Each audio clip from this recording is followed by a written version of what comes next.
All right. Good evening, everyone. Welcome to Wednesday, October 21st at something after 6:30. I don't have my watch. Sorry we were a little late. We wanted to see if some other people were coming. I want to announce that those attending tonight's meeting should be aware that the meeting is being audio and video recorded by the Air Shirley Regional School District, and any audience members who wish to record any part of the meeting must inform the chair, who will announce the recording. This is to comply with the Massachusetts wiretap statute.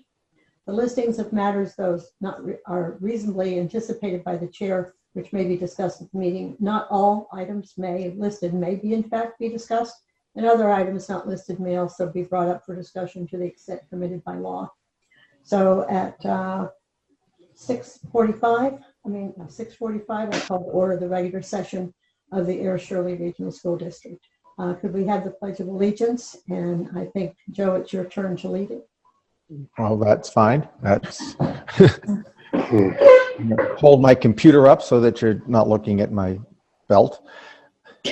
I pledge allegiance to the flag of the United States of America and to the republic which it stands, one nation, under God, indivisible, with liberty and justice for all. Thank you, Mr. Leone. Okay. Michelle Town, please. Could I have the roll call? Mr. DeForge, Mrs. Granger, Present. Mr. Leone, Here. Mr. Quinty, Here. Mrs. Reshoots, Here. Mrs. Simmons. And we will now have public participation, which we will to half an hour, and everyone will have an opportunity to speak for 3 minutes. Mr. Tebow is going to be letting people in as they come to speak.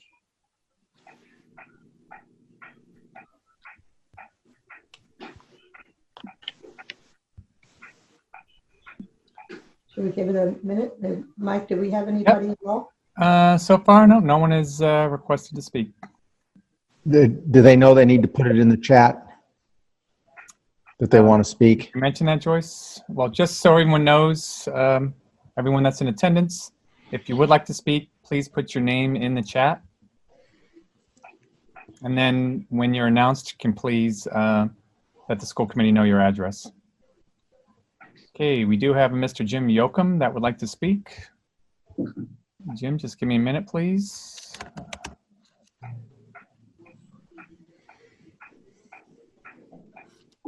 Hi, Jim, can you hear us okay?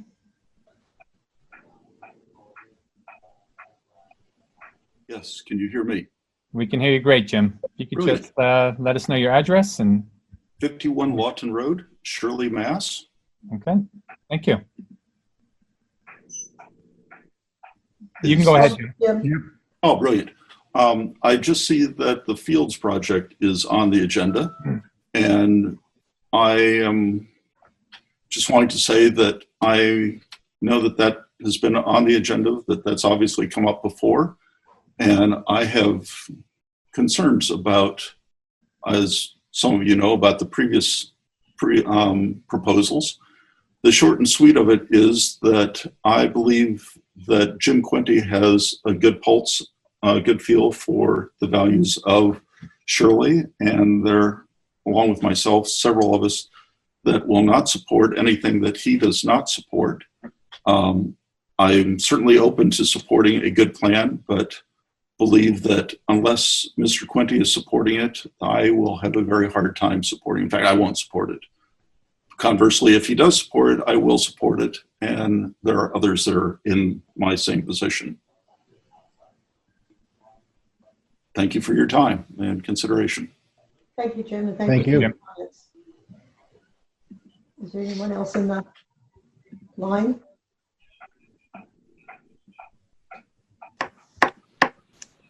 Yes, we have Caitlin Gamache would like to speak.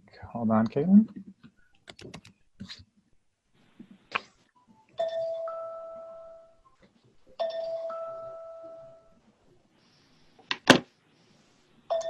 Hi, Caitlin, can you hear us okay?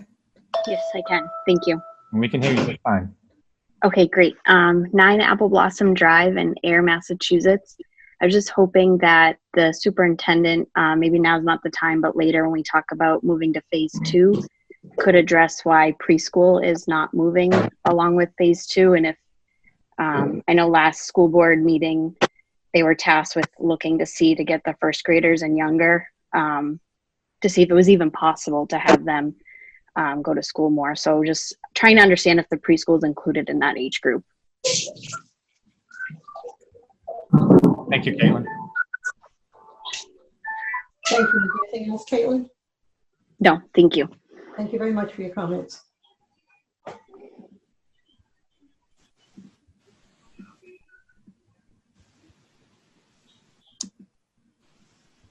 And that appears to be it for public participation.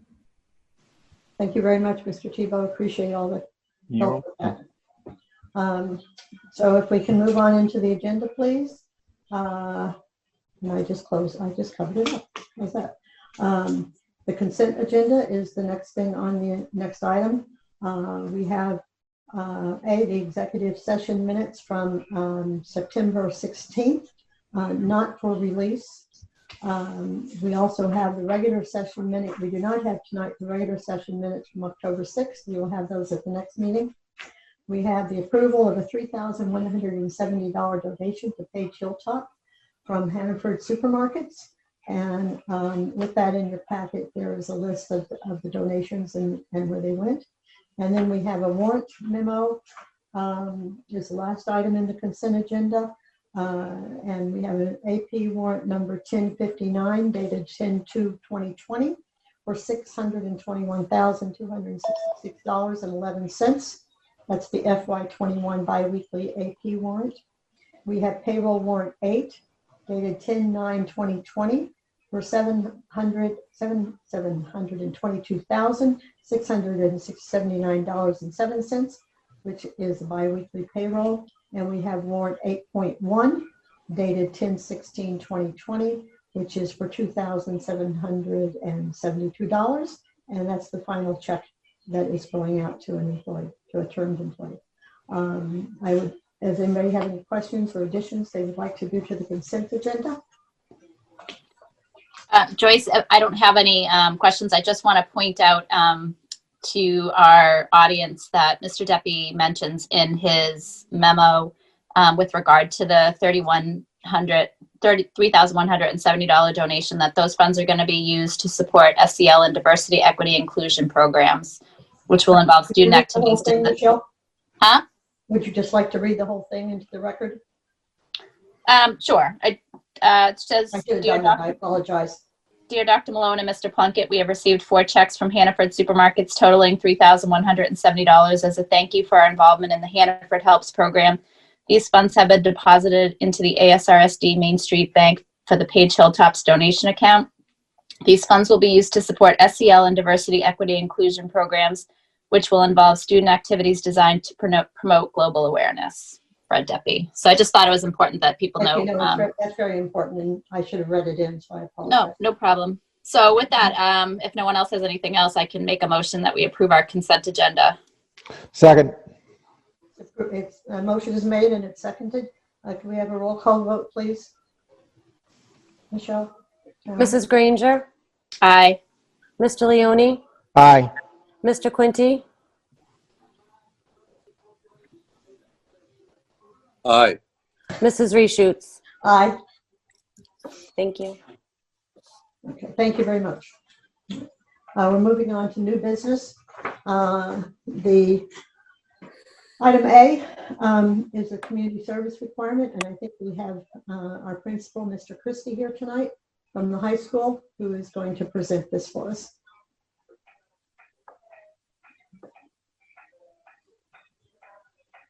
Do we have Mr. Christie? There he is. Yep, just give me a minute. Yeah. Hi, everybody. See if you want to present your proposal here, please. Sure. So I'm happy to read my proposal for everyone. Last spring, I'd approached the school committee asking the committee to waive the community service hours for the class of 2020.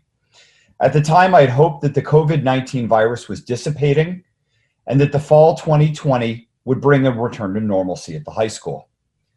Well, the 2020-2021 school year has started with seeing students return to classes for the first time since March 13th of last year, and we've been able to host a degree of hope that we can see the light at the end of the virus's dark cloud. We still have an unenviable future ahead of us.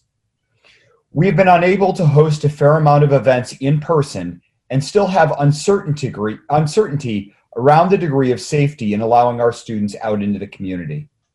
I come to you again asking if we could waive the community service requirement for the graduating class of 2021.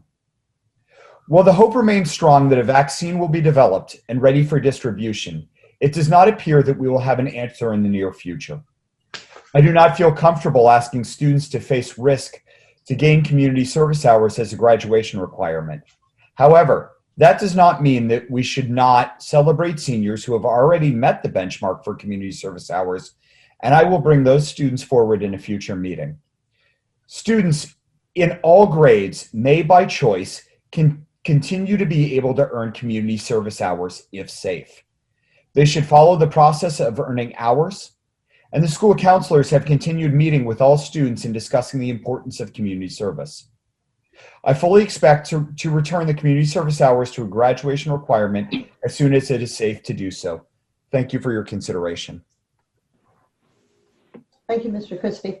Also in your packet is file IKE and from the policies that have the usual requirements. So we would just be waiving that for this graduating class. Is that correct?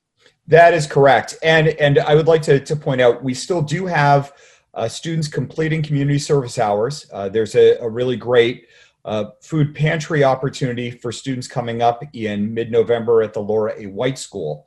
That's an incredible opportunity if students feel safe in pursuing that option.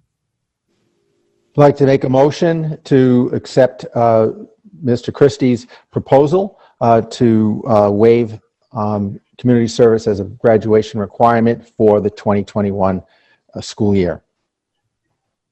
Thank you, Joe. Is there a second? I'll second. Any questions or discussions from anyone? Yeah, Joyce. Mm-hmm. Yeah, if I could just I'm obviously in favor of this, but the graduation requirement for community service, we can put our vote of support in for that. But if you take a look at the policy that we just agreed to, that the sole arbiter of meeting the community service requirement is the principal of the high school. So I do thank Mr. Christie for bringing this forward, and I'm willing to endorse his proposal, even though our acceptance of it is not required. As long as he came up with a reasonable plan and is able to communicate that with the superintendent at his January 15th review, then as it says in the policy, he is the sole arbiter, but I certainly support the tack he's taken. I look forward to seeing the list of students who, in spite of the last year or so, have been able to meet the requirement. And I vote aye.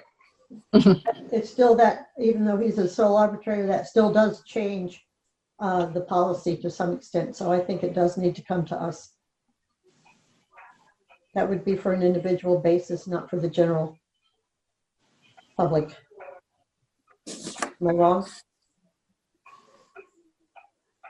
It doesn't make that distinction, so I'd be fine with it not. But again, I think it's hopefully this particular circumstance doesn't repeat itself too often. So I'm perfectly happy to move forward with an affirmative vote.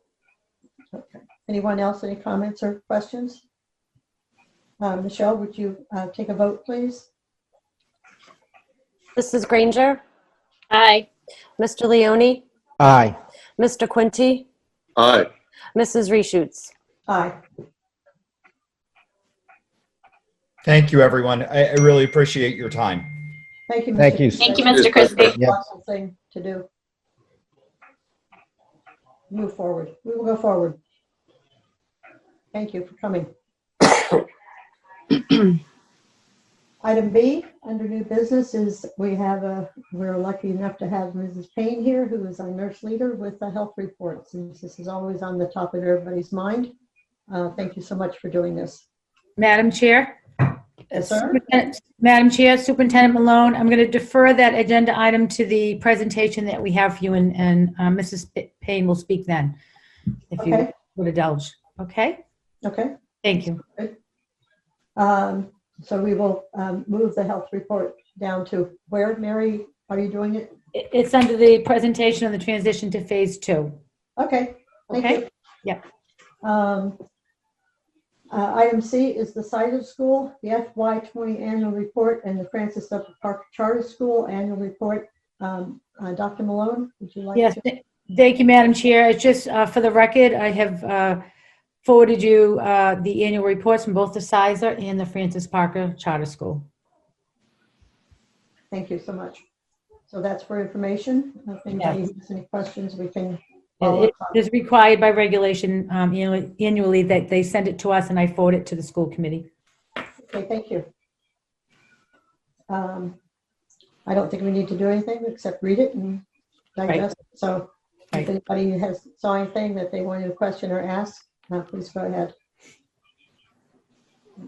We're up to item 7, superintendent's report, and that would be Dr. Malone.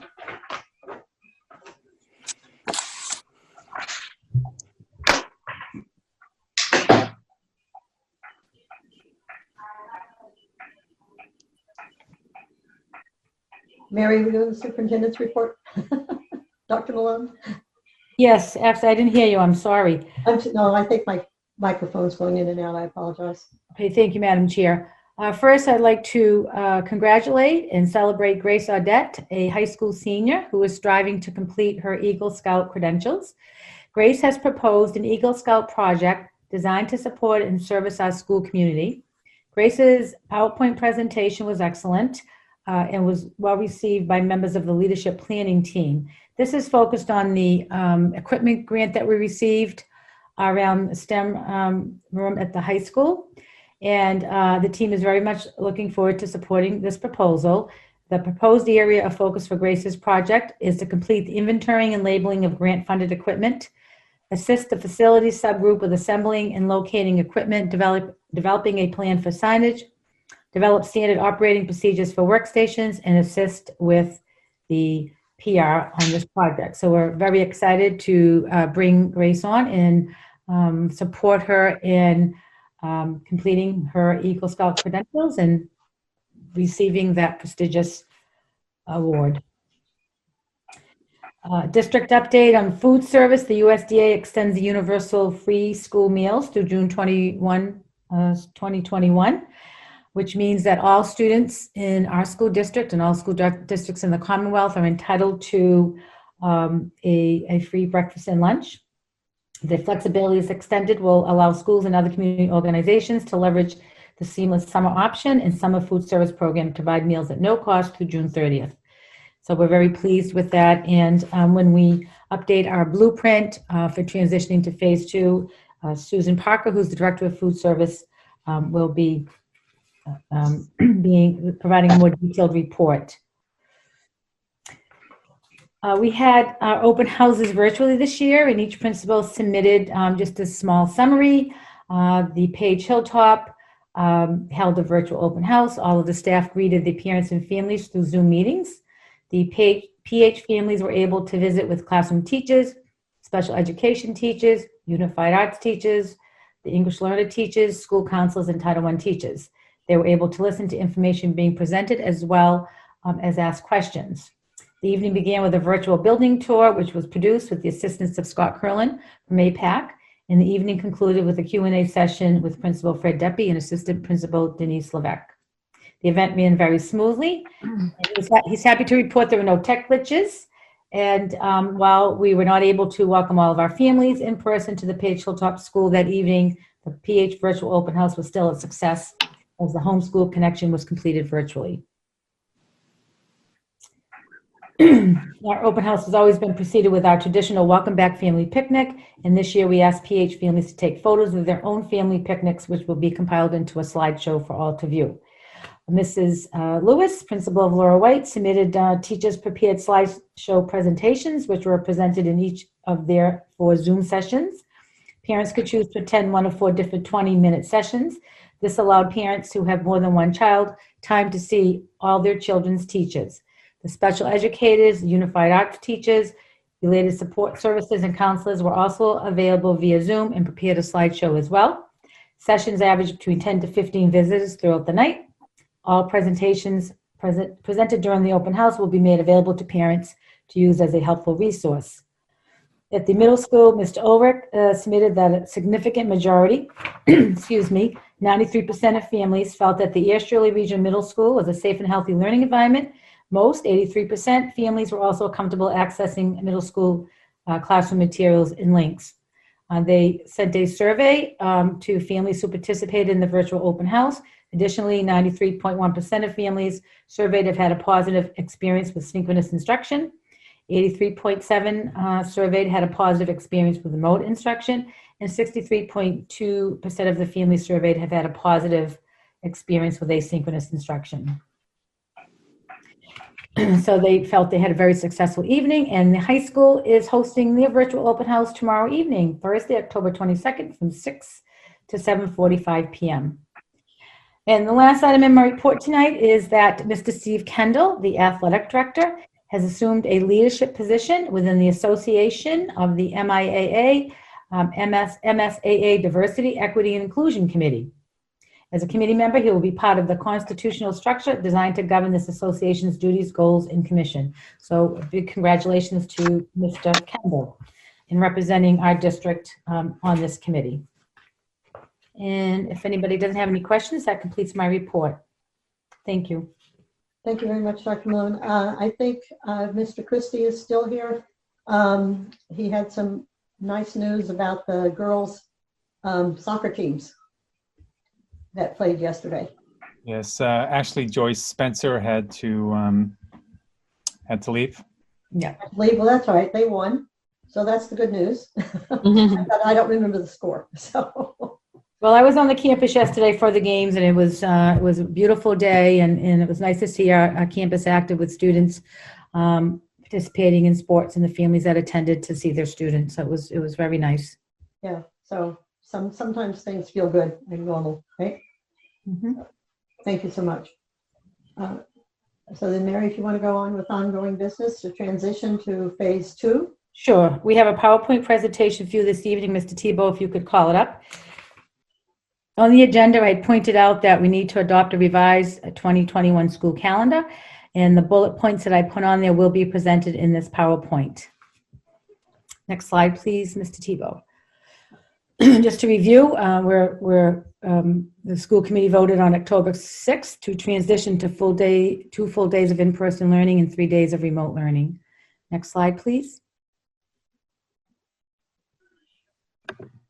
So Mrs. Payne is going to take over the next few slides to provide you the COVID-19 data. One thing I will point out is that typically we are getting the data from the state on Wednesday evening, but they have shifted that till tomorrow at 4 p.m. So we don't have the updated weekly public health report tonight for you. Mrs. Payne?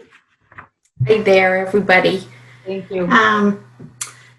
So last school committee, I presented some information regarding how many tests the nurses had sent out through the district. And I broke it down, and I also included that so you could compare the first 5 weeks of school that brought us up to our last school committee meeting, and then the last 2 weeks. So you're able to see, if you look at the chart in front of us, and you go to the dates. So the first one, 8/32 to 10/4, that's the first 5 weeks of school, and it's broken down for the district. So at that time, we had 43 staff and students be tested for COVID, and it breaks down on how many people needed to be quarantined. And then I added the new column for the last 2 weeks since our last school committee, and that was 33 students and staff. So, and then the last column is the total. So we're definitely seeing an increase in the amount of students or staff that are being tested. We kind of anticipated this as cold seasons begin, and there is flu out there, more than just COVID. So with all this said, with the 76 staff and students that have been sent out, as of right now, we have had no confirmed cases of COVID for staff or students to date. Next slide, please, Mike. So I broke down some health data, and I did it with AIR, and then I did it with Shirley, so you could compare the two towns. I thought this might be helpful where they do the metrics broken down by towns. So if we look at AIR, again, I did the first 5 weeks, and then the last 2 weeks, sorry. There's the AIR Shirley High School, and the first 5 weeks of school, we sent out 5 staff and student members. And in the last 2 weeks, we've sent out 8, making it a total of 13. And out of the quarantine, the first 5 weeks of school, we had no one from the high school needing to be quarantined. But in the last 2 weeks, we've had 3 students. So then you can see below that, Page Hilltop School. The first 5 weeks, we had 18 students and staff member need to be tested. And in the last 2 weeks, we've had 8. So making that a grand total of 26 at Page Hilltop. And then again, I broke it down to how many people needed to quarantine. And the first 5 weeks, we had 2 students or staff. And in the last 2 weeks, we've had none at Page Hilltop. Next slide, please, Mike. So now we're on to Shirley. I started with the middle school. The first 5 weeks of school, there were 9 students or staff. And in the last 2 weeks, we've had 8. So, I do expect this number to kind of maintain, maybe go up slightly, just, based on the season that it is, and colds and viruses tend to be going around. So their total for the middle school was 17. And for the quarantine, they've had 1 student thus far that needed to quarantine, and that was in the last 2 weeks. Laura White, we had 15 staff members in the first 5 weeks of school, and in the last 2 weeks of school, we had 9, making their total 24. And to quarantine, they had none in the last 2 weeks. So their grand total of quarantine really is 2 staff members that were from the first 5 weeks of school. Next slide, please. So this is the color-coded metric that came out from DESE. We did include this into our blueprint. It was something that we included, and now it seems as though there's been a lot of talk about this, and I had actually contacted the Board of Health about a week ago because, as most of us know, AIR is in the yellow right now.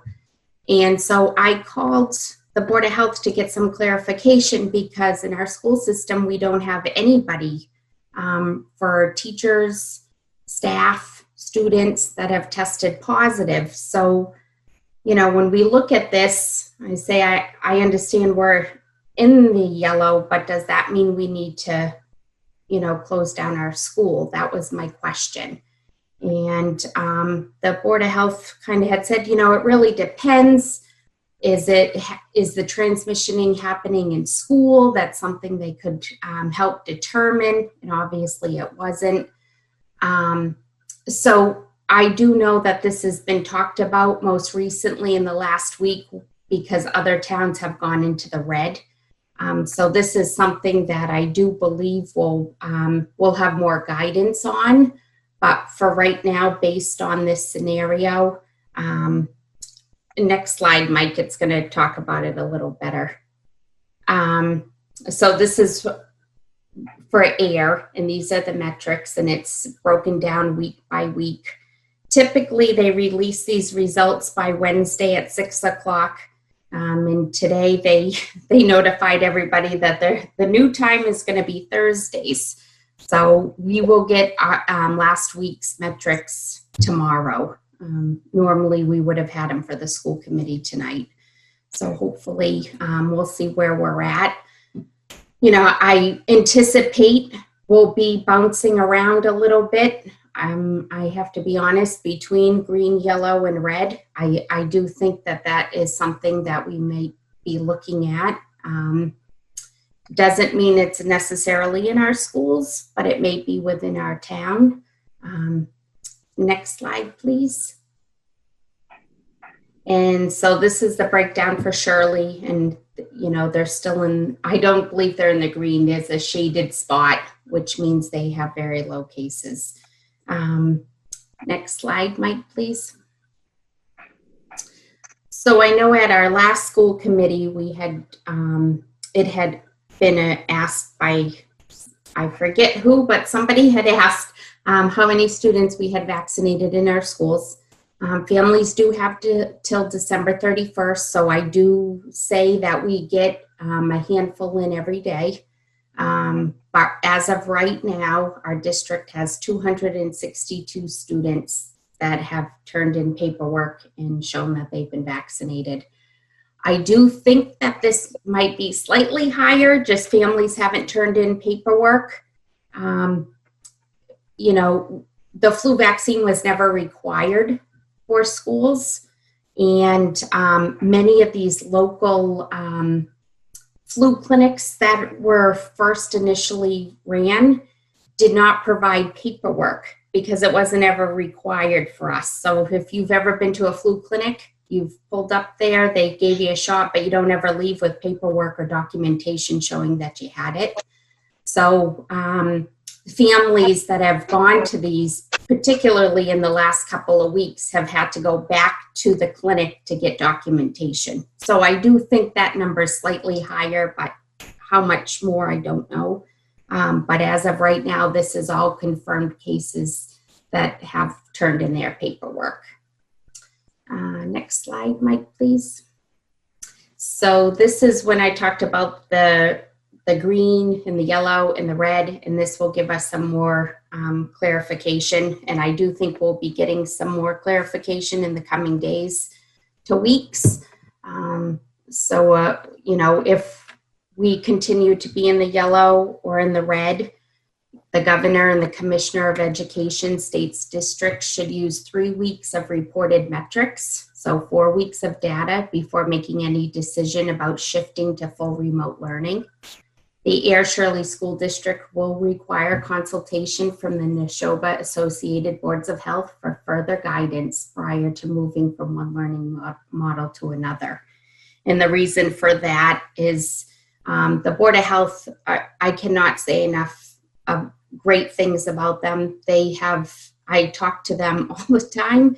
I call them, they return my calls. They have really been very helpful in contact tracing, just general questions as we set up, you know, to serve food or go full days. They've been great.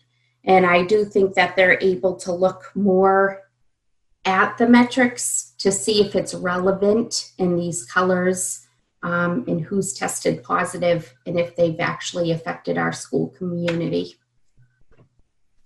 Next slide, Mike. And that's it for me. Thank you for listening. Thank you, Renee. Appreciate your report. Before we continue, do any of the school committee members have any questions for Mrs. Payne? Thank you. Now, I was the one who asked you about the number of flu shots because although it's all over the news, I'm wondering if sometimes people miss it and they don't know it's required. And I'm sure it's hard to do, but the drugstores are all doing them. And could we do a flu clinic here? But I guess we can't, because you'd have to have parents with them with permission and stuff, right? We actually did do a flu clinic for families. We did it on Monday. Mm-hmm. We've offered 3 separate flu clinics for the staff over the course from when we arrived in August, so that staff had an opportunity. We had over 110 staff members be vaccinated. It's not required for them, but we did have over 110 receive their flu vaccine. And we had one with the Board of Health which was offered in Air, but it was open to any resident in Air, Shirley, or Middlesex County, I should say. And that was 4 families on Monday it was 2 to 6, with times 2 to 4 being for high risk or seniors. And from 4 to 6 was open to families. So we did have some families come with their children. And they also did one in Shirley about a month back. It was not at our schools, but it was at, I believe, a church in Shirley. And that was open to families as well. Thank you, Renee. A lot to keep track of. And everybody's a little crazy. Jim, did you want something? Yeah, I just wanted to let people know how tight a drum this really is. If you, through contact tracing, if you were found to have been in contact with someone who tested positive, you have to wait 4 days to 5 days, get tested yourself. And if you're tested and your test is negative, the state still requires you to quarantine. So when you look at those quarantine numbers, that's where a lot of that is generated from. You could have been in casual contact with someone who tested, and through contact tracing, you go through everything. And even though you have done it all and are negative, you're still required to quarantine according to the Board of Health and CDC rules. So that was an eye opener to me. I mean, even if you tested again, if you took 2 or 3 tests, you're still required to the 14 days. So, if you're in the NFL, you can play, but if you're not in the NFL, you're out for 14 days. That was an eye opener for me. And Mr. Quinty, if I could piggyback on that, that is true. The virus can take up to 14 days. So when you're identified as a close contact, it is important that you stay out regardless of the test results. For that reason, you might have come in contact with them on day 1, but day 14, you are symptomatic, even though you had a negative test in between there. So that's the reasoning, and it brings up a good point. Thank you. Can I ask a question, Madam Chair? Please do.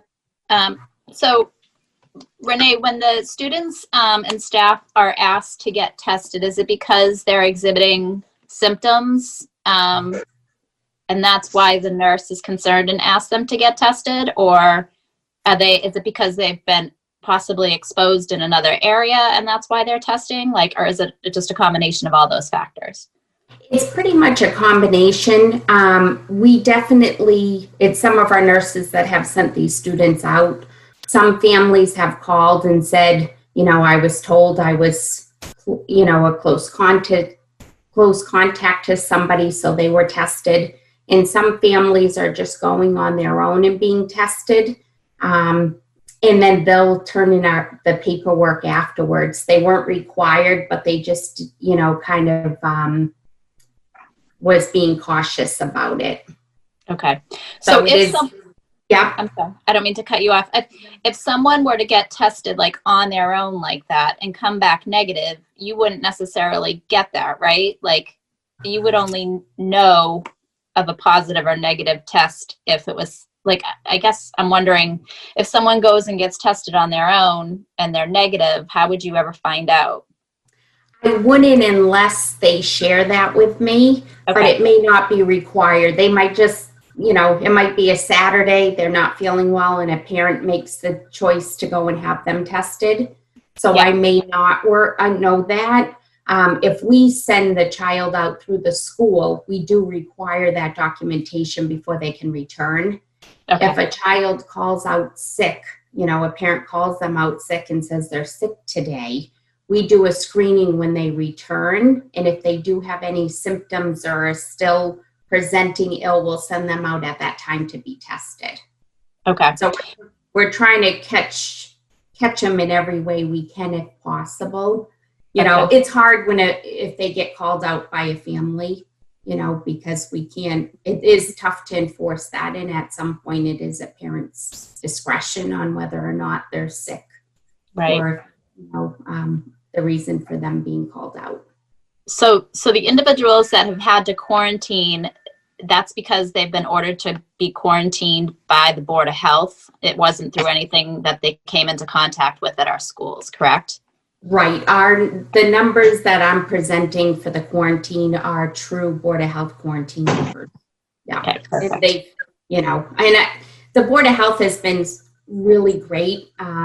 If I call them up with just questions or concerns, tests, sometimes we'll hear about a test being negative before a family, just because it goes into a database and they're able to look that up. And because HIPAA is not during a pandemic, Okay. it's waived, they're able to release that information to the school nurses. So it's been really, really helpful.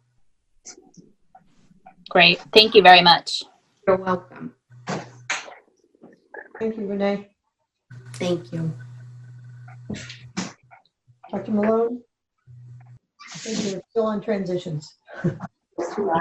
Thank you. Thank you, Renee, and thank you, Madam Chair. So before we get to the actual specifics of some of the fundamentals of the transition, I wanted to share with the committee the survey that we sent out last week, the parent guardian feedback on hybrid and remote learning models. There are a lot of slides. I will go through them and give you the percentages. I would like to point out that we did receive lots of qualitative feedback, which are comments from families. And when I cite those that disagree with the question, we certainly will be taking that feedback. We'll be coding the qualitative feedback, and then we'll be presenting it back to our faculty. So I just want to point out that to the parents that are watching this, we do have the comments, but we're not presenting them this evening. So we had 861 respondents, which is a pretty high participation rate for surveys. And you can see the breakdown between the high school, middle school. So pretty much, the largest was the Page Hilltop. All right, next slide, please. So this was pretty much follows what we presented to the school committee around the breakdown of those participating in the hybrid model or the remote learning academy, 74 to 26%. Next slide, please. The question, the hybrid opening of the 2020 school year has been a positive experience. 75% of the families completed that are in the hybrid model agreed and 26% disagreed. My child and I feel safe going to school in person. 95% agreed and 5% disagreed. Next slide. The question, the in-person portion of the hybrid schedule is going well. 94% agreed and 6% disagreed. The synchronous portion, the teacher directed of the hybrid schedule is going well. 82% agreed and 18% disagreed. So obviously we added the strongly agree and the disagree and strongly disagree to come up with the general metric about agree or disagree. We're very pleased with these results, and teachers and all of those in the school system should be very proud, and the parents as well, the parents and guardians who have really supported us and done well with this challenge of providing an education during a pandemic. Next slide, please. My child understands the tasks and assigned work during the asynchronous portion of the hybrid schedule. 76% agree, 24% did not. The quality of work my child receives in remote asynchronous learning time is appropriate. 78% agreed and 21% did not. Next slide. My child understands the tasks. Yeah, I thought the amount of work my child receives during asynchronous learning time is, so the majority, 68%, said it was just enough. 20% felt it was not enough, and then 12% felt it was too much. The amount of screen time for my child during the school day is appropriate. 59% agreed, and 63%, agreed, and then 37% disagreed. And again, we have comments and feedback that we'll certainly consider as we move forward. Next slide, please.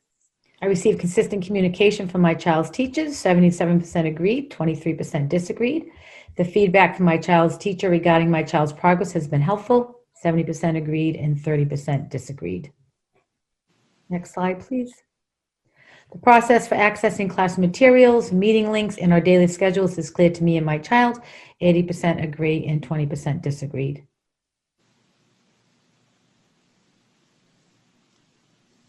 Next slide, please, Mike. The remote learning, so when you answered the survey, if you indicated you were in the hybrid model, then it was a logic question, so then the questions focused on the hybrid model. If you indicated you were in the Remote Learning Academy, these sets of questions followed. So the Remote Learning Academy has been a positive experience for my child and our family. 86% agree, 13% disagree. The Remote Learning Academy schedule is going well. 89% agree, 11% disagree.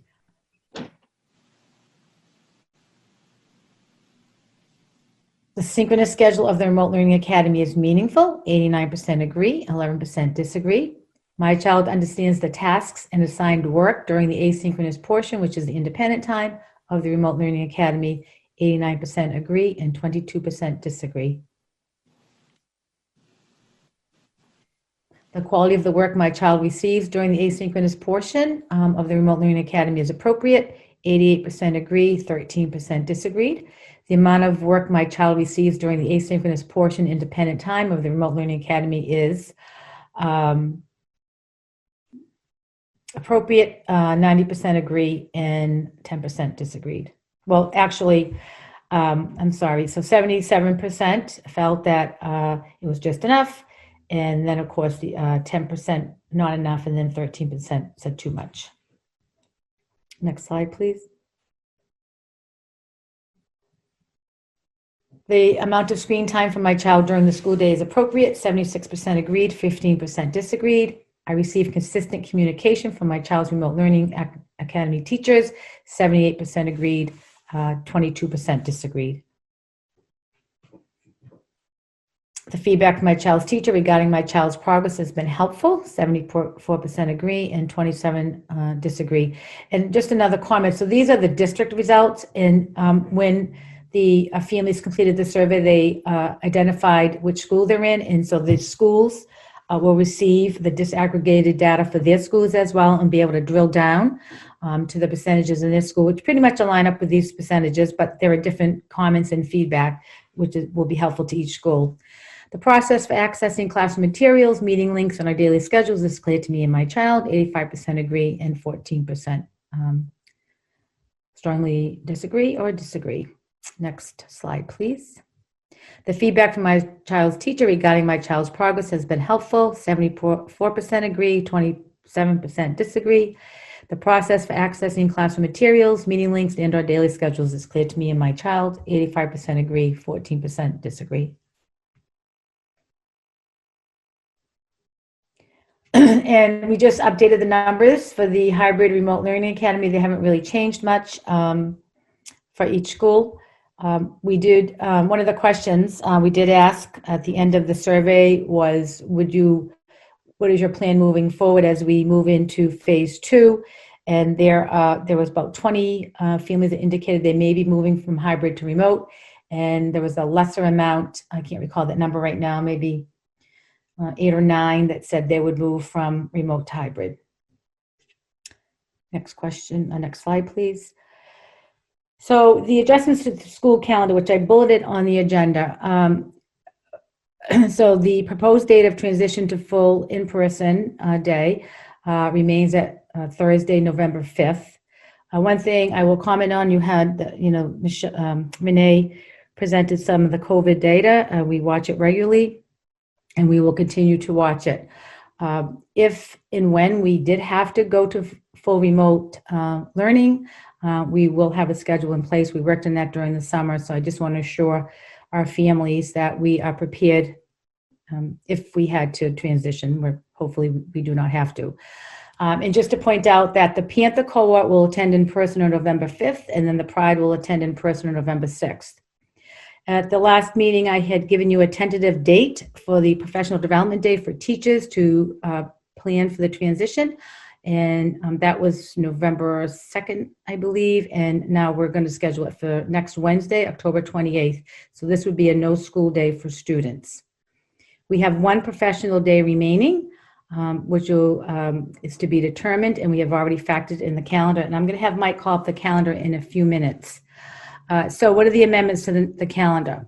So the final day of school is Thursday, June 17th, 2020.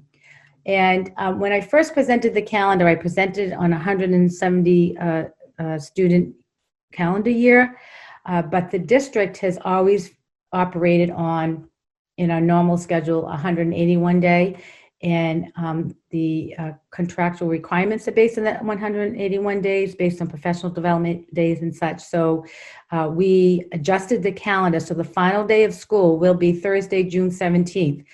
Included in that are the 2 professional days, the one we have scheduled, the one we are planning to schedule when we determine that it will be appropriate, and then we added the one day, so the students have a 171 student year day. The commissioner notified the superintendents in all districts that we have approval for snow days to convert to remote days. However, there is one exception, and that is if districts experience power outages and students cannot participate in remote learning, we will have to make those days up. And if that is the case, as we approach the winter months, then we will adjust the calendar as such and notify our families. We are recommending we have early release days every Wednesday. This is pending approval from the Department of Education on relief from structured learning time. On the structured learning time requirement, we've submitted the waiver to the Department of Education. We're looking at I think, what is it, Charlie, about 38 hours for the elementary and... Yeah, 38 hours for elementary, and actually it's 40 for secondary, in the 40 range for secondary. And after the adjustment that we sent in today, it's closer to 20 for elementary. Okay, good, thank you. Yeah, so we did amend after we were looking at the calendar, and so we need to add the 100, to make it 171 days, so we informed them that we could reduce that amount. So we're pretty hopeful that the commission will approve it. And so the recommended early release days would be every Wednesday. That is our full remote day, which remains in the phase 2 of our return to school plan. And this would be dedicated to teacher planning, collaboration, and meetings. And then the final day for seniors, we did adjust. In the original calendar, I think it was like May, I have it right here, just give me a moment, please. I think it was May 27th, and we adjusted it by one day, adding that one day on, and we did adjust their final exams. Mike, could you call up the calendar, please? That's in the drive for the school committee. Yep, sure can. Hold on. Thank you.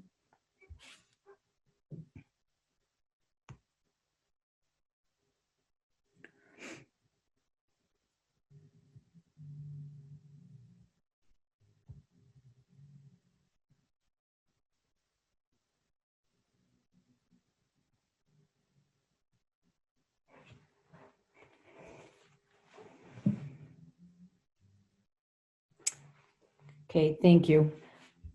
So I hope it's large enough for all to see.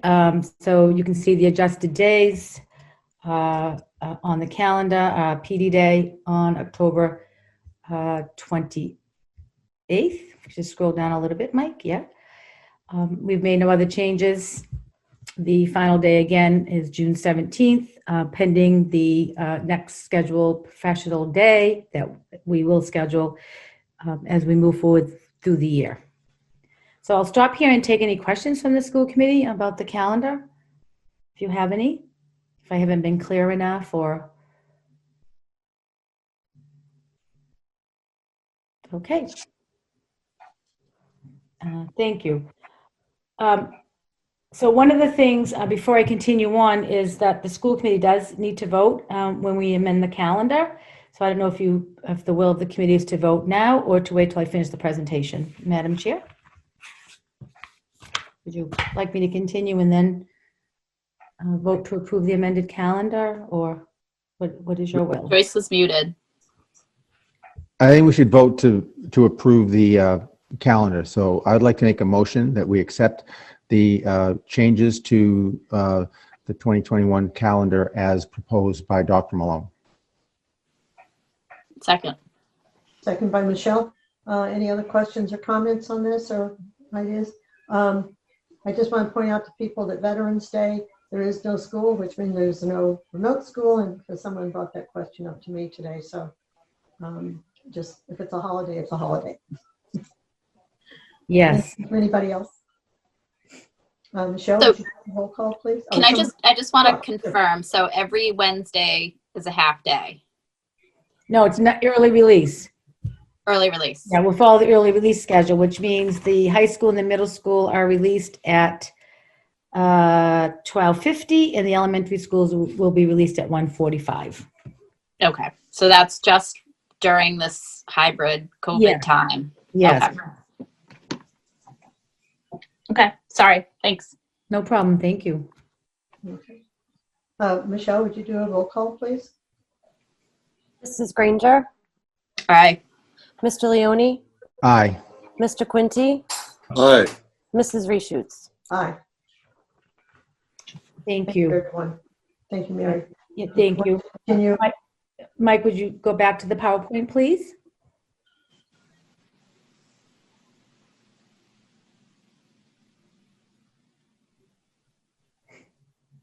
Thank you.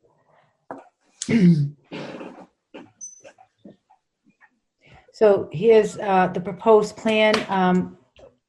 At the last school committee meeting, Mr. Quinty asked us to look more closely at the kindergarten students in the first grade. But before I get to that, the preschool program, at this time, we were going to, the schedule is going to remain unchanged. And I know Ms. Gamach asked about that during public comment, and Mrs. Hamill, who is director of the early childhood program, is here this evening, and she is going to provide some rationale why at this time we're going to keep the preschool program as is. Mrs. Hamill? Hi, thank you, Dr. Malone. Hi, everyone. Thank you Welcome, for Mary Beth. the opportunity to speak on behalf of the preschool program. Our students, if you recall, started 3 weeks later than students in the upper grade levels. So in reality, we've only had our students in session for 7 days so far. So we will be reevaluating a potential move to phase 2 a little bit later in the year, provided our program staff, our students, our school remains healthy. Okay, thank you. So for the kindergarten, we worked with the principals and the kindergarten program is not under the same time on learning requirements as is grade 1 through 12. So for the little ones, the cohorts will attend on the prescribed days. So the Panther cohort will attend as they have been for full days on Monday and Thursday. The Pride cohort will attend as they have been for full days on Tuesday and Friday. And then Wednesday will be a full remote day for kindergarten students. On the asynchronous days, in the elementary and the kindergarten, we don't have live streaming, so they would technically, when the Panther students are in on Monday, the Pride students would technically have an asynchronous day, but we're giving relief to families because we do not have to meet that time and learning requirement. So the asynchronous days are going to be greatly reduced and full days will not be required. Specific schedules will be communicated by the elementary principals. The model meets the structured learning time requirements, 450 hours for kindergarten students.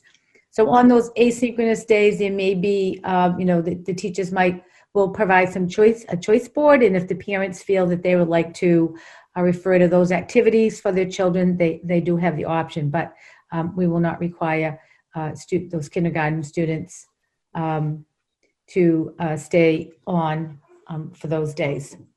For the first grade, the first grade will, again, follow the same model. The cohorts, Panther will be on Monday and Thursday for full days, the Pride students on Tuesday and Friday. And we looked long and hard. I'm sorry. Could you go back, please, Mr. Tebow? Thank you. So we looked long and hard at the asynchronous portion, which again, we know is a long day. It's going to be basically non-structured. There will be a schedule communicated by the principals. So for example, for the Laura White, they will still continue to hold a morning meeting with the students. They may have a library class. There may be a counselor check-in, a choice board, maybe some submission of assignments, and then teacher check-ins. So it'll be, it won't be this full schedule on those days. And then at Page Hilltop, They're going to be doing some live streaming of some social emotional lessons. They will have a unified arts class, a counselor check-in, and then choice board and reading support. Also on those days, there will be some intervention and maybe some extra reading support and such for the first graders. So I hope that, like I said, we really tried, we looked at, could we bring our students back, considering that we have a large portion of students in the Remote Learning Academy, but we feel at this time we just cannot meet that 6-foot requirement. And so we thought that it would be best to stay with this schedule and to provide that relief in those asynchronous days, which are the most difficult. For grades 2 through 5, the cohorts will attend in person on the prescribed days. As I've stated, it stays the same: Panther Monday, Thursday, Pride Tuesday, Friday. Those students will have 2 full asynchronous days. And Wednesday will be the full remote day for all students. And again, in the grades 2 through 5, the asynchronous days will include a morning meeting, a unified arts class, counselor check-in, and some teacher-directed independent work. The Elementary Remote Learning Academy, that model remains unchanged. And so those teachers that are assigned to those students and their model will remain. And once, we did this presentation tonight, I know that people are anxious for schedules. I'll get to the communication piece in a few minutes, but the schedules will be published by the principals. The next grade level, secondary school, the next slide, please, Mike. So this is for middle school and high school. Most of our teachers are live streaming, which includes Remote Learning Academy students and off-day cohorts. In the event classes are not live streamed, students will have asynchronous work. I'm happy to report that once we started this model, going around to the classrooms and observing teachers, I in particular felt that, using their small Chromebooks and having kids on the screen is kind of tedious. So we're going to purchase 24 to 30-inch monitors to improve live streaming for teachers in the classroom. Mr. Tebow is sending out a survey to ask teachers if they want them. So we're looking forward to that. And I went through the middle school, I think it was yesterday, just about every classroom. I think I only missed one teacher. And when I told the teachers that we were considering this, they were very excited. The cohorts will attend in person on the prescribed days. Again, following the schedule, Wednesday will be a full remote day, and these daily schedules will be communicated by the building principals. At the middle school and the high school, the schedules will be a 5-day schedule, basically mimicking a in-person 5-day schedule. And this would, if and when we could return in person, full in person, it would be a seamless transition. So the daily schedule would be the same as if they were attending school, which I think is really good. Of course, on the remote learning day, Wednesday, with the early release time, what will happen is the periods will be shortened, but it'll also, just help with the families and the students as well to shorten that day a little bit and get off the screen. And so. Next slide, please.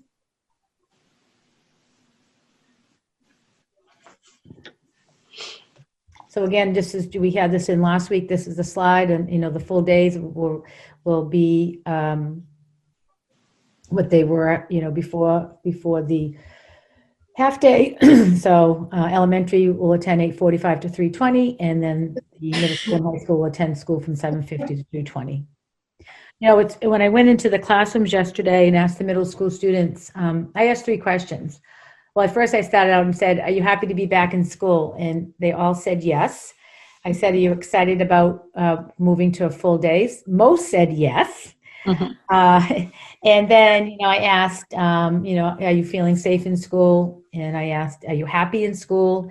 And then I asked them, are you getting a good education? And pretty much all the students said yes, and they said with enthusiasm. So it was really inspirational to hear that from the kids. Next slide, please. And then the communication plan. So we will write, with the school committee's approval this evening, we'll write an addendum to the return to school blueprint outlining all of this, including the lunch. There were lots of questions in the survey about what lunch will look like and recess will look like. And Sue Parker has done an excellent job working with all the food service workers in all 4 buildings. The principals are preparing the eating areas. As we know, students basically will go down to the designated areas for lunch. They will wear their masks. They will remain 6 feet apart. Mrs. Parker, they'll be offering 2 hot lunch options to start. And, Mrs. Parker is very excited about being able to offer our students, warm meals. And then the students will sit in an assigned seat and they will take their mask off and eat their lunch. And then they will have some time outdoors as well at the middle school and at the 2 elementary schools as well. And I know at the high school, we're going to try and get the kids outside as much as we can during lunch to have the mask break and get that fresh air. So once I've got the school blueprint completed, I will send it out to the families, and then I'll subsequent to that, hold a Zoom meeting with parents to answer additional questions and provide any additional clarification and any suggestions they have. And I will be meeting with the teachers next Wednesday in the professional day in the morning to speak with them before they begin their planning for the day on the transition to phase 2. And at this time, I'm happy to take any questions and answers from the school committee.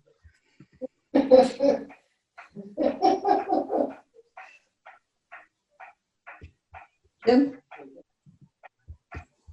No, I'm sure that Dr. Malone and the staff looked long and hard at the plausibility of bringing kindergarten 1 or kindergarten 1-2 in. And it was, I remember back to the summer when we first took a look at what we could do to bring everybody back.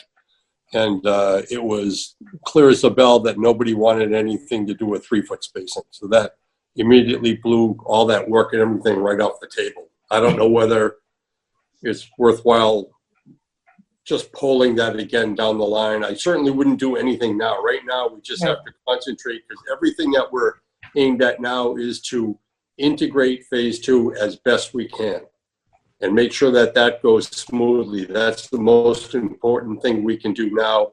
After we're up and running with that, as we get close to the December break, it might be worthwhile to poll just like kindergarten 1-2 parents to see how they feel about shortening up that. But right now, I wouldn't spend any time looking at it all. We're going to need all hands on deck to get phase 2 up and running as well as we can.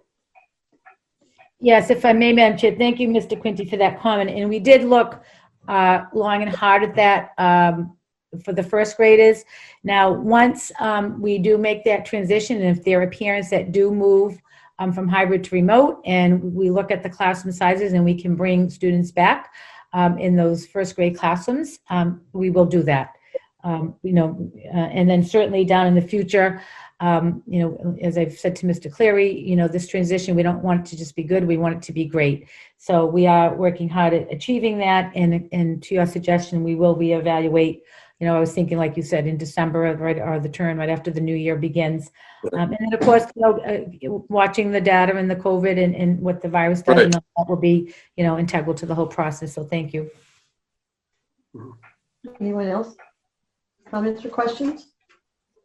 No, I was just going to say, I'm not sure I'd be too in favor of shortening the 6-foot distance, especially where, right now we're doing very well.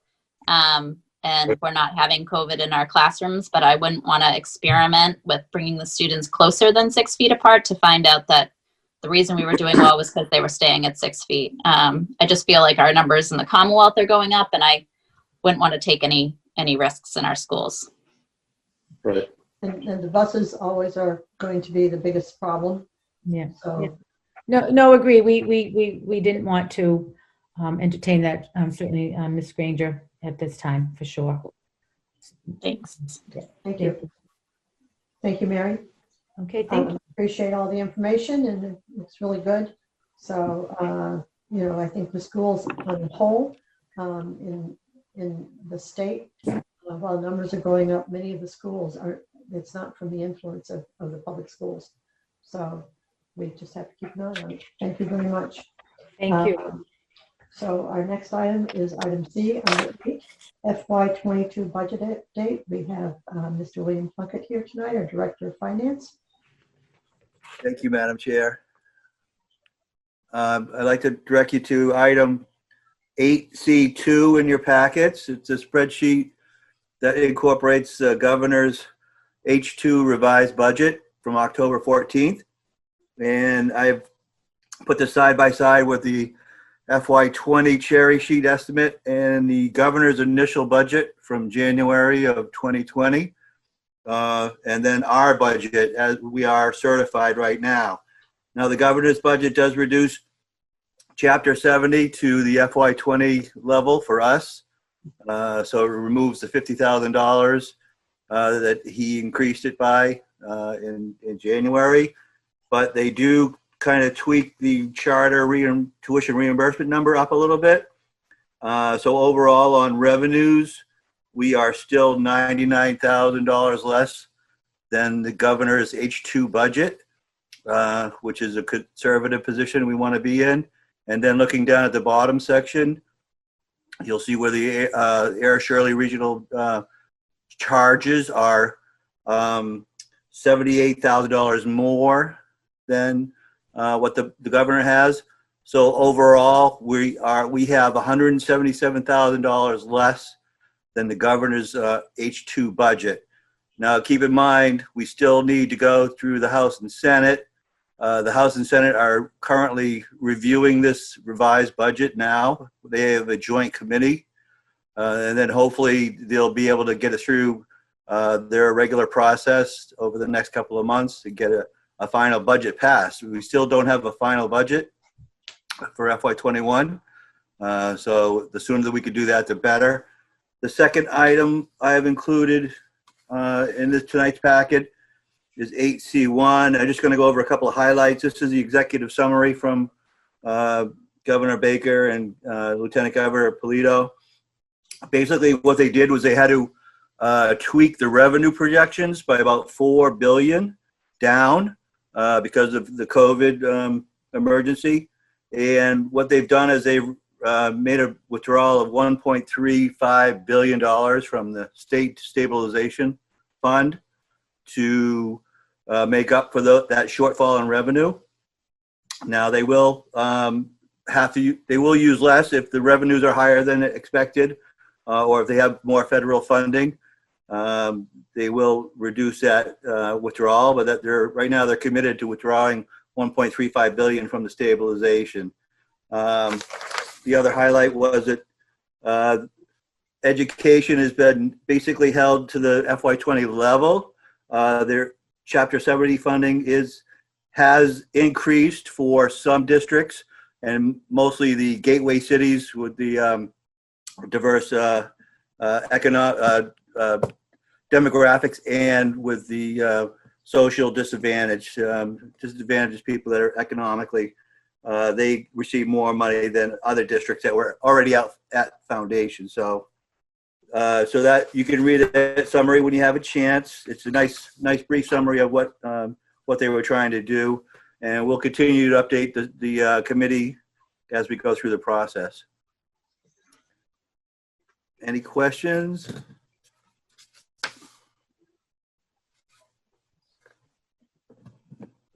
Does anybody have any questions on that? Sounds like we're going to be skating right along. Bill, have you had any contacts with the administrators in Aaron Shirley to see what their receipts look like? I haven't spoken directly with them. I do kind of watch to see how they're doing, and they received significant funding through the CARES Act, like we did. So with our increase in federal funds, the Baker-Polito administration is saying that we're going to be funded higher than we were in FY20 education because of these funds. And the towns are in the same position. With the increase in federal funding, they're actually going to see higher funding for FY21 than over 20. Great. They are talking about meals tax and sales tax being off because of the COVID emergency. That's a couple of things that the towns will realize. But other than that, most of the revenues are pretty much where they expected, except for directly affected by COVID emergency. Good. So I would think with meals tax and hotel taxes and a few of those things, like we don't have too many tourists here, so I would think that they would be way down. Have they made any projections on that or tried to guess where that's going to be? I don't have any projections on the meals tax in there, and Shirley, all I know is that we paid meals tax on adult meals through our food service program, and we're not providing any adult meals through the reimbursement process. So we're not seeing any meals tax generated because all the meals are free. So we're not processing any meals tax right now. That's some less paperwork, everything counts, right? Thank you, Bill. Does anybody have any other questions on that? Always appreciate the update and keep an eye on the moving target. So thank you so much. So the next item we have is Air High School. I can't read. I don't have my glasses aren't that good. Air High School ADA field accessibility complaint. Dr. Malone. Sure, thank you. Mr. Tebow, could you call up the memo to the school committee, please? Thank you. I'm just running a note. Okay, thank you. So on August 7th, 2020, the district received through certified mail a first notice on a complaint against the fields at Air Shirley Regional High School. The notice informed us the facility field had been reported in violation of Mass General Law 2213A and the Rules of Regulation 521 CMR promulgated thereunder. The complainant alleged the public building and facilities on the field are not accessible to, functional for, and safe for use by persons with disabilities, which is 521 CMR. Specifically, the complainant cited the press box, number of accessible seats on the bleachers, and accessible path of travel to an accessible entrance. We consulted with the district's attorney, Murphy, Hesse, Toomey, and Lehane on this matter. The first action the district took, of course, on the guidance and advice of the attorney, was to request an extension for responding to the complaint, which we were granted. Upon further consultation, we responded to the Architectural Access Board that we would cordon off and not allow any usage of the press box and both sets of bleachers, and that we continue to seek funding to renovate the fields at the A. Shirley Regional High School. In conclusion, we are not able to utilize the bleachers or the press box until renovation. Upon such actions by the district, the AAB has canceled the hearing, and a written notice is forthcoming to indicate this matter has been closed, but it was confirmed in writing through the attorney's office. I just wanted to update the committee on that. I will give you that report. Thank you. Notice if anyone goes to the field now, you will see that we have all the bleachers in the press box roped off, and we're getting permanent signage that's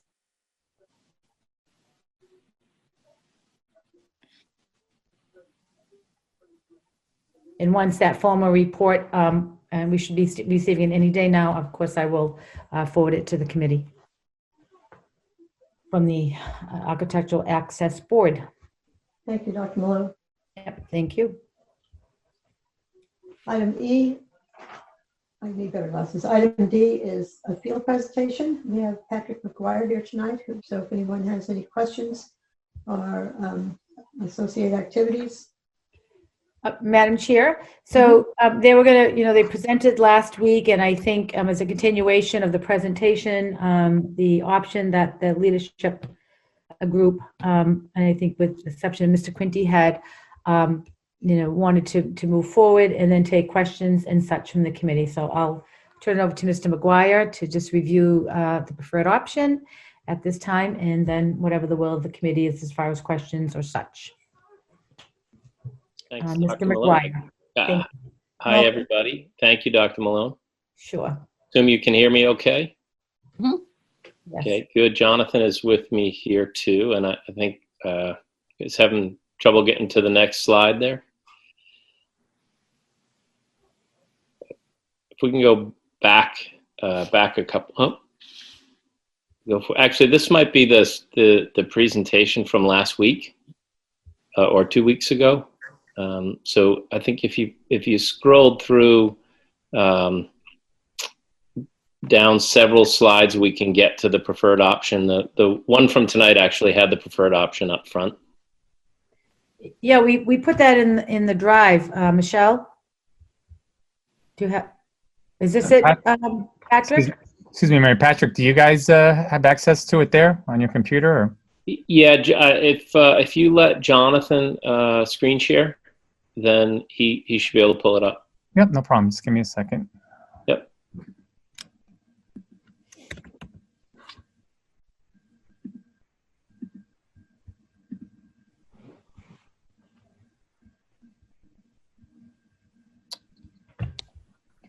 While we're doing that, let me just thank both of you for being here. And I didn't realize Jonathan was going to be here too, so I didn't mention him. But I see him now. Well, he had said Madam Chair, he wasn't going to be, and I think so now he is. So thank you. Yeah, Jonathan had another Zoom call. Yep. Other places out and about in the world, and is with us now. Okay. Thank you. Hey, Jonathan, you should be all set now to share your screen. Hopefully. Okay. Let's see if that pops up.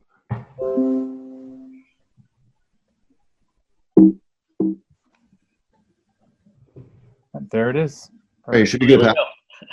So I'll spend just a minute or two reviewing the preferred option. We spent quite a bit of time on the progression that we took to get from the initial plans that were done quite a long time ago by some other firms to the point that we're at now, where we're at a plan that I think is programmatically relevant and is financially appropriate for the amount of money that that we understand that you want to ask for at this point. So the proposed plan is principally to take the existing track and field and fully renovate it.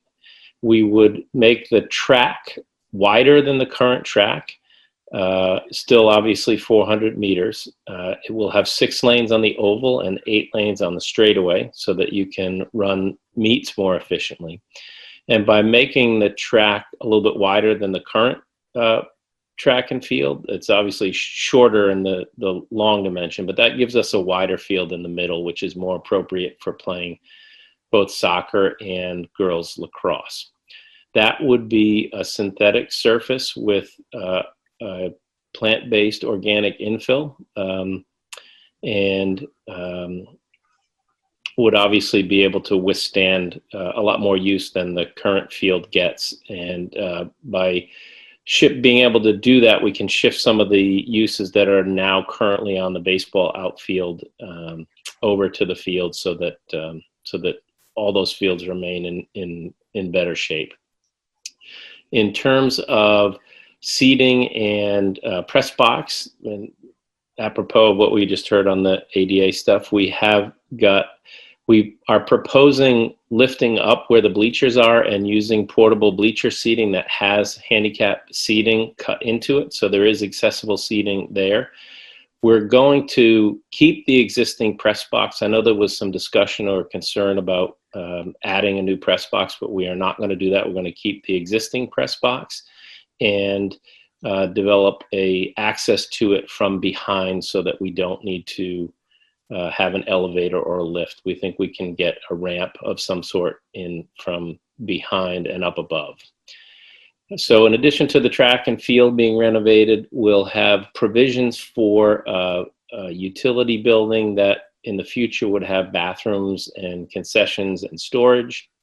We'll also use the spoils that we'll take from the renovation of the track and pulling the materials out, the natural materials out of the existing track and field. We'll use those to expand the outfield of the baseball field. So we'll build a retaining wall there and make the outfield for baseball a little bit bigger.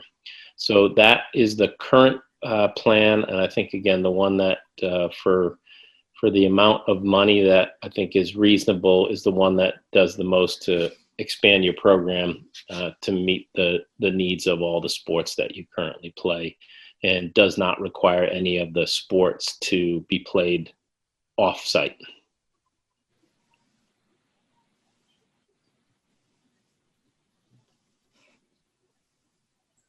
Questions, comments? Mr. Quinty?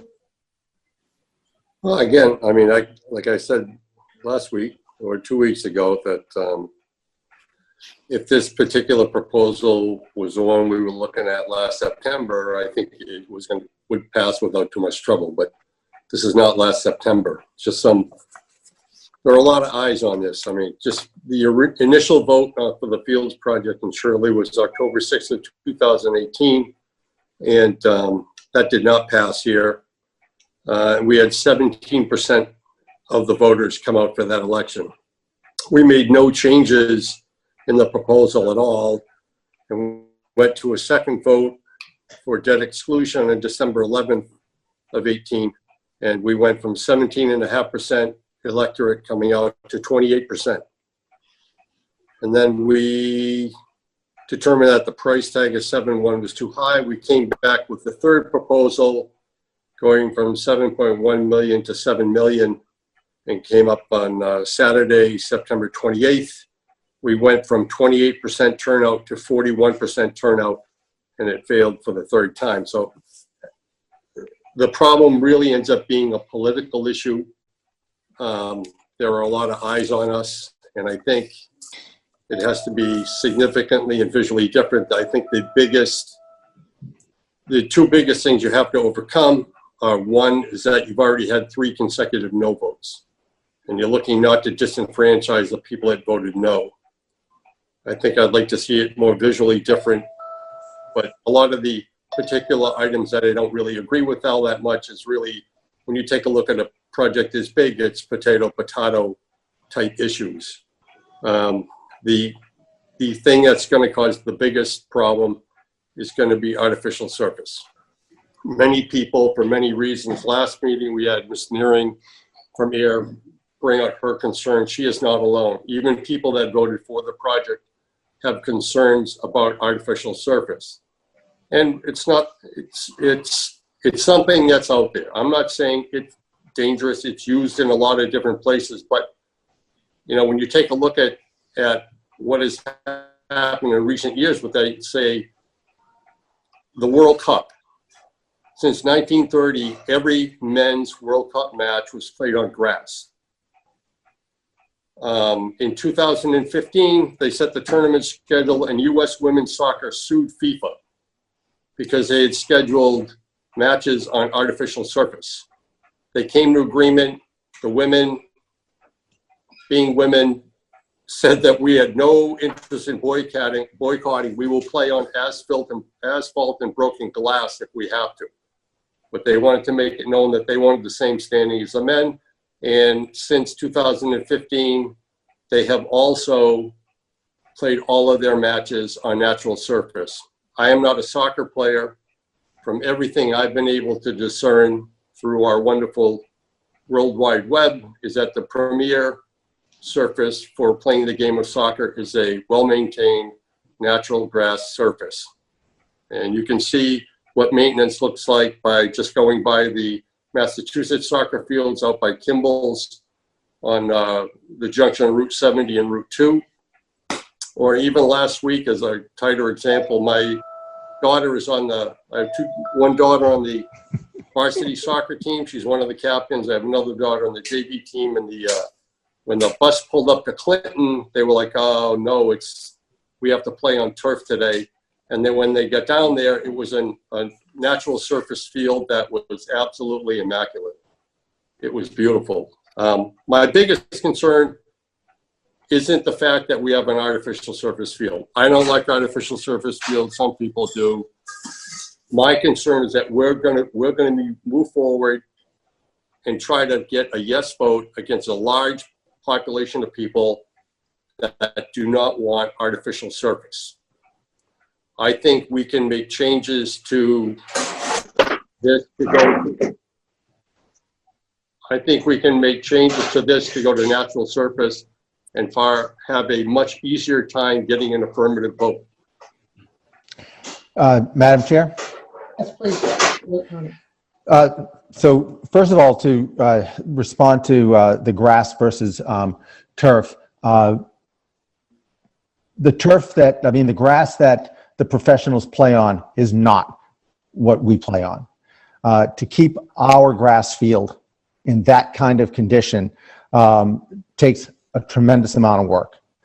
Obviously, what we have out there right now is not anywhere near what the grass fields that the professionals would play on. Secondly, I would like to know what the procedure is, the actual procedure for voting in a project. So it was my understanding that a vote for the project only needed to pass the district, and one vote, a conglomerate of Air and Shirley, if it passes, it passes. The second vote was simply for how you're going to pay for it. So legally, is it a requirement that both towns pass the debt exclusion in order for us to go forward with the project? I can answer that, Joe. According to the current regionalization agreement, as written, it is not required that towns pass anything. It's a district-wide vote. But when the project was initially put together, all the members of the committee decided that with the project scope of the size, that they would not proceed unless they had independent votes in both communities. We also had, as a part of that package, that we had to have town meeting approval as well. At a subsequent school committee meeting, the school committee decided to remove the requirement for town meeting approval. But as we stand right now, the requirement for an independent vote in both towns stands. Legally, or by word of mouth, or No, that was a part of the motion that was made, Rick. The choice, the global thermonuclear choice, would be the school committee would remove the requirement for independent passage in Shirley, and we could then legally borrow 7.1 million. I'm sure that would get, I would not want to be around for that one.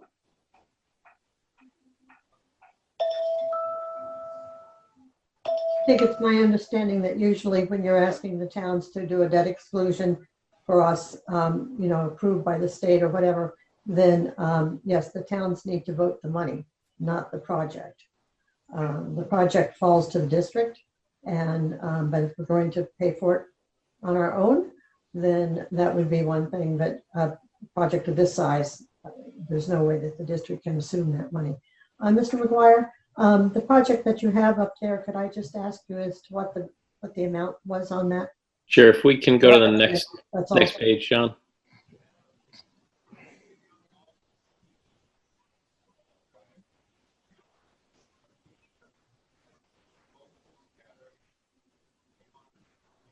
Is that Sean? No, still the old. I just still see the old page.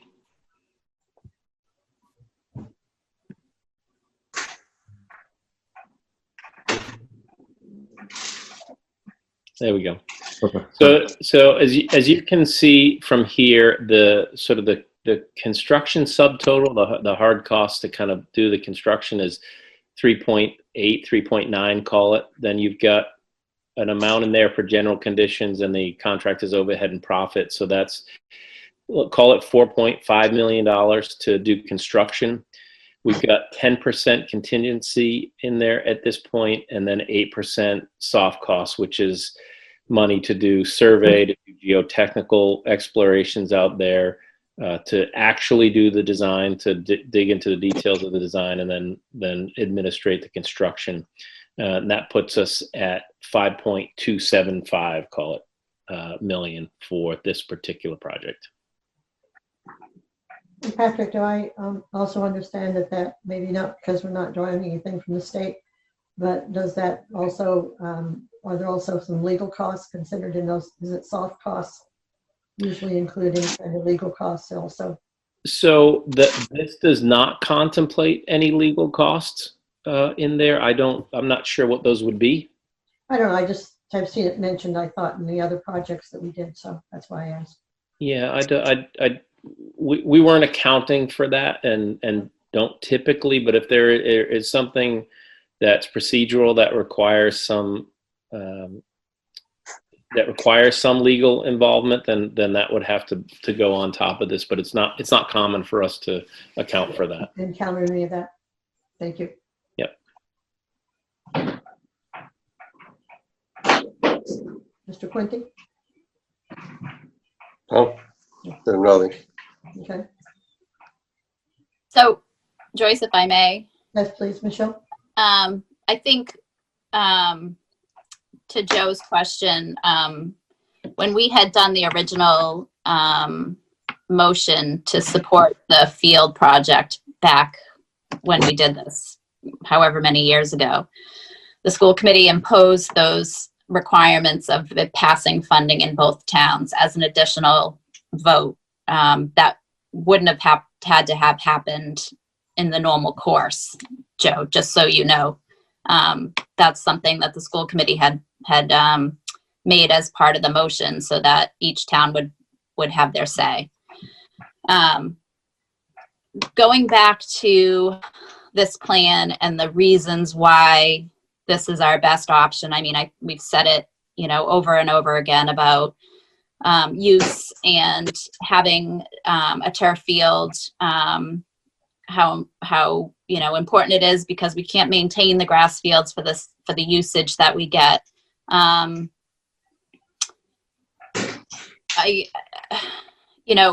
We're at the point now where our track isn't usable. We're not using our track. We don't have any bleachers. Nobody can sit anywhere at our field. And, we have no press box. So basically we can host nothing unless people are standing. So thankfully, I mean, this is a year where we don't have a lot of activity. We don't have football. So we haven't, had to deal with that. But moving forward, this is something we're going to have to deal with. And there's never a good time for a project. We certainly don't want to be asking people for money at this time, but this need is not going away and it's just going to get more and more expensive. So that's a fact. I mean, the fact is things have to change there. Doing this piecemeal is going to cost everybody a lot more money in the long run. So I just, want to put that out there that there is no more time to stop and see what's going to happen. Like clearly we know things need to get done or else we're not using our facility.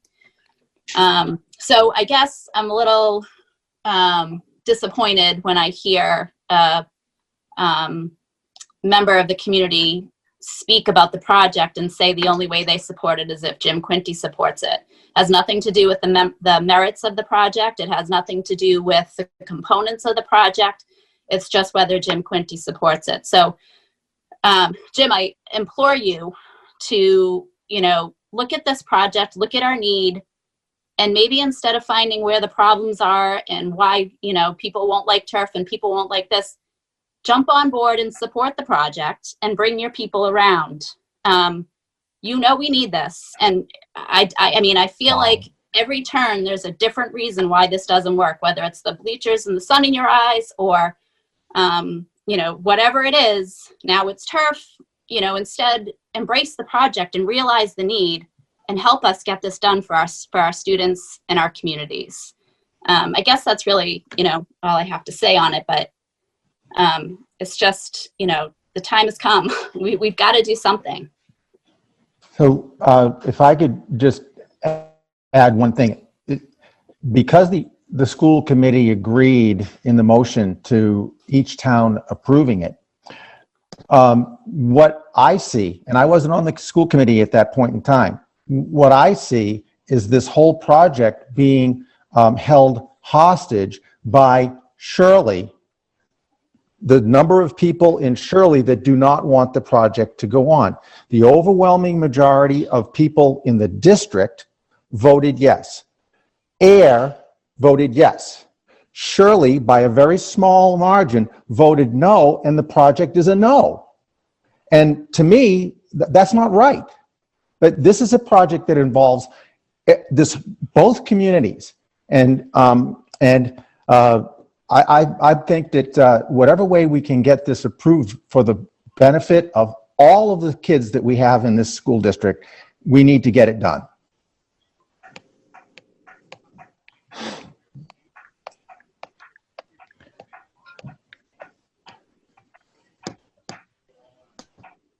Does anybody have an objection to Mr. Gleason making a comment? I don't. Because he worked on this a long time ago. If we could ask Mr. Tebow to allow Mr. Gleason in for a couple of minutes, please. And I just think that what has happened with the, I think, well, it seems like the artificial turf has been improved and changed in the composition. I think also when we look at a drought that we have now, I don't know how anyone maintains a field, particularly as much as we use this one.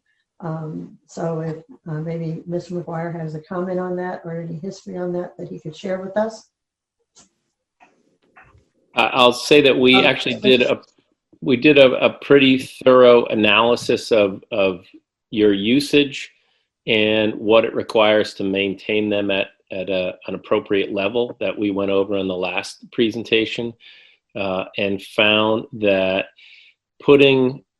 taking the use off of baseball, the significant use that's on baseball, and putting it into the middle of the field, if it were grass, would mean that both of those fields still would require significant maintenance and renovation at essentially every year, and that it would likely be more effective to make the middle of the track synthetic so that we could put a lot more use on there and take some of the use off the baseball outfield. So as part of the last presentation, we did go over the analysis that we did for that. Thank you. Yeah. Do we have Mr. Gleason? I don't see him yet. And then Coming right up. He's coming right up, Joyce. Thank you. The other question that I had, because I only attended the first couple of meetings way back, is with this other material that we're talking about, which doesn't seem to have the, and I'm going to say it wrong, so I'm not going to say it, the component that's not too good. From rubber. From rubber. From rubber. So the life expectancy on the artificial fields that we're looking at now, is that still the same 10 years, or is it expanded to that, or do people push it past that? No, it's still the same. The warranty that these fields carry is 8. Mm-hmm. We have done literally hundreds of these all over the U.S., and it is very typical for them to, in a public situation, to go around 10 years. We've had some clients that have stretched them past that 10-year time frame, and they're not typically in great shape. I think the oldest one that we had out there might have gone 12 or 13 years, but it was pretty tired at that point in time. So I would say that you wouldn't be wrong to expect it to last about 10 years. Okay, I think that's... it's obviously that, years 8, 9, and 10, it's not going to be magnificent, but it's going to be still in playable shape. Usable. Yeah. Thank you. You're welcome. Joyce, is it okay to speak now? Yes, please. Thanks, Dan. All right, thank you. And Gleason, who served on the school committee and for a number of years, and I don't know how many, Dan, I apologize. And many. Yeah, and worked on the Fields project quite a bit. So thank you, Dan. Thank you, Joyce.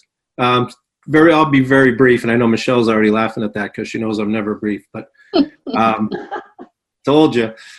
I just want to thank her and Mr. Leone for their comments. I agree, and I think they're spot on. Regarding Mr. Quinty's comments, 2 things. He mentioned increasing voter turnout each time, but didn't mention the decreasing amount of the vote. So we went from a 66 vote, and I don't count the October one because that was a one that was counted between the two towns. That was the vote Mr. Leone was speaking to. So there really isn't an Aaron and a Shirley vote on that for the actual school committee borrow. That was a combined vote of both towns.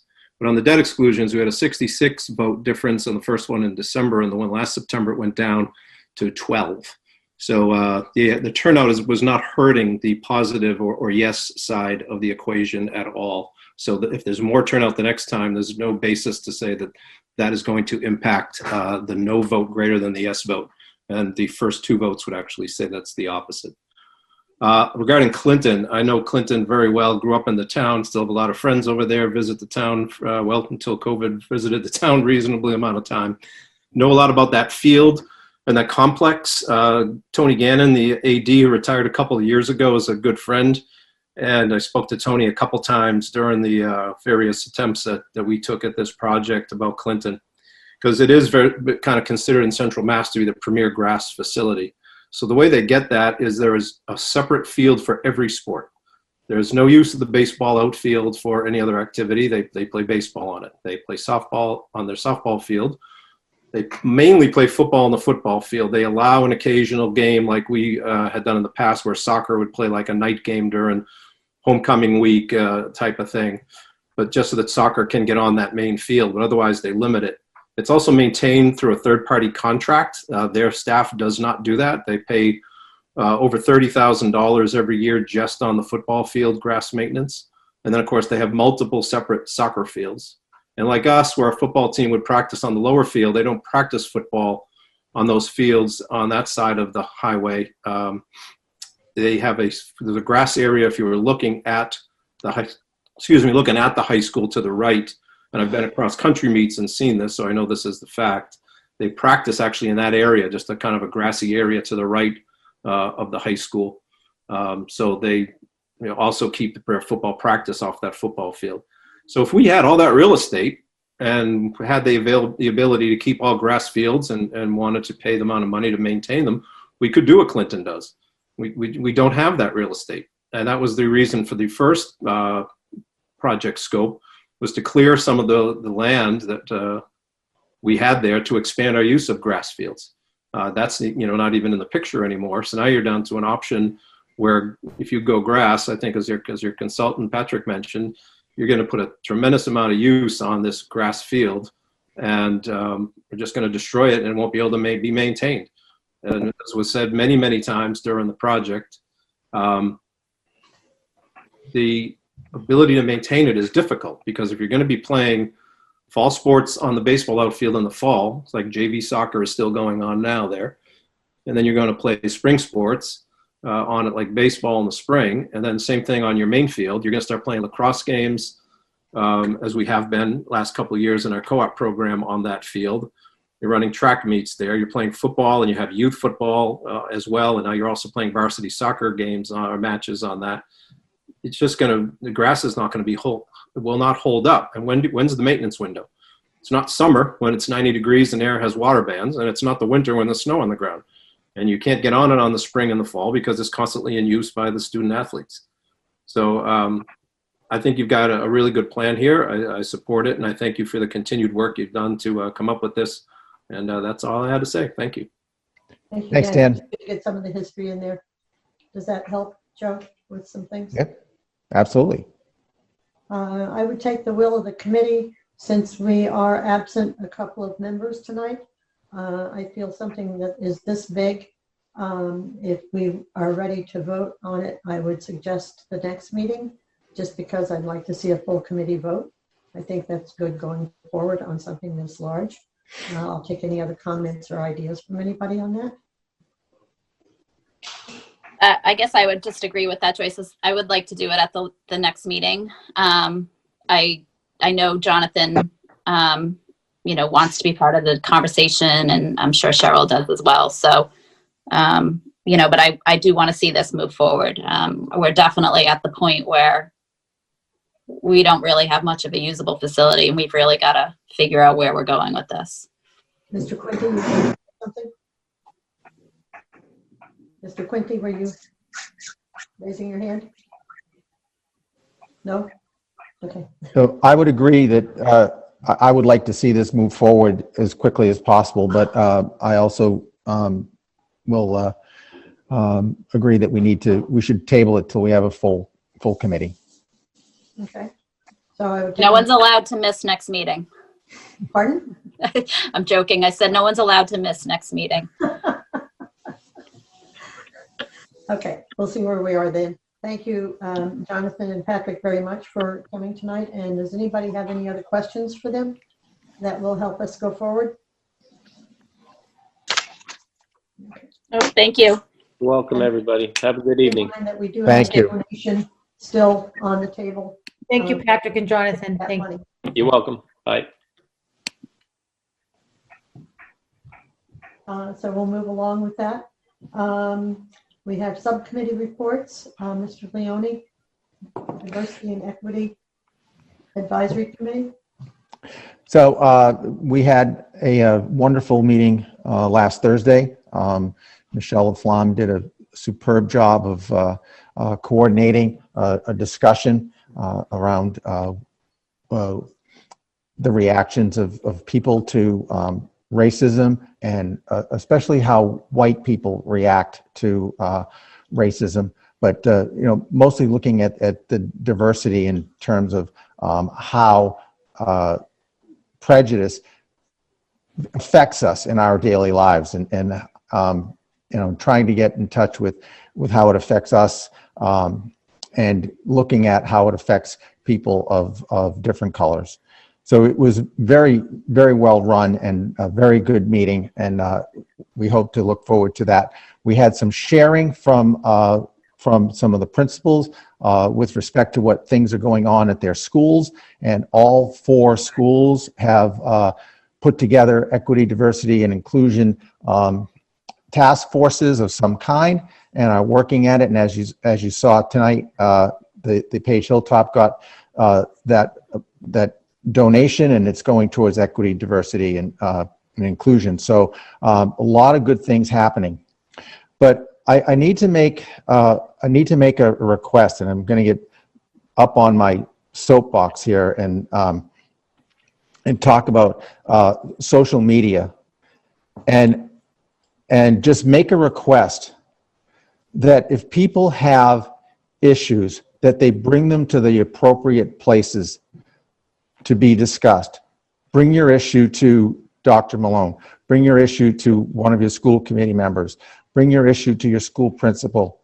Please don't air your grievances on social media. It is a cancerous place to go, because it just breeds contentment from both sides, and people start saying things that you can't bring back. And I just implore you, please keep things off of social media. Thank you, Joe. And your next meeting? Next Thursday. To ask that. Yeah, it'll be next Thursday. What is that, the 29th? Yes. Yes, sir. Yes, at 7:30, I believe. Could be 7 o'clock, but I think it's 7:30. Don't quote me. I'll quote you. Thanks, Joe. Thank you very much. Continuing with policy review from Mr. Quinty. We have sexual harassment. You can see that.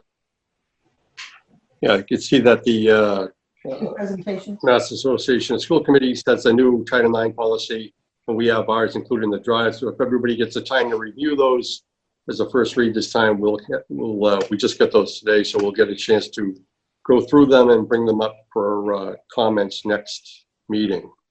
Okay, there was quite a bit to go through. There's a lot. There's a lot to. I think the new mass policy is over 4 pages, so there's a lot to go through there to see what changes might be required.